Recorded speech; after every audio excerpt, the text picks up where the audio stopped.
Welcome to the Learning Pines YouTube. We hope this video helps. You start by opening Settings and locating the Control Center entry. This is where Layout, Style, and Tiles live.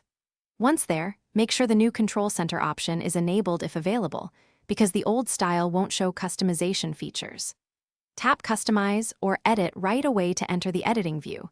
This is the first actionable screen where you add, remove, and rearrange quick tiles so your most used tools are one swipe away. Once in edit mode, add tiles by tapping the plus icon to include flashlight, screen record, dark mode, or any supported shortcuts. Drag each tile by touch to reorder them. Place your top 4 in the first row so they appear on the primary swipe. Make sure to check long press behavior on some tiles, since long press can reveal secondary actions. If an item has a 3-dot menu, open it to assign shortcuts or toggle persistent visibility for faster access. Finish by exiting edit mode and swiping down from the status bar to test your new Control Center layout. Tap each tile to verify it launches the expected action.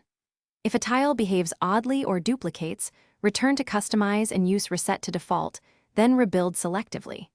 If problems persist, restart the phone, clear the Settings app cache, or check for a system update. These steps resolve most glitches and ensure new tiles work reliably when you need them. Thanks for watching. Consider subscribing if we helped you.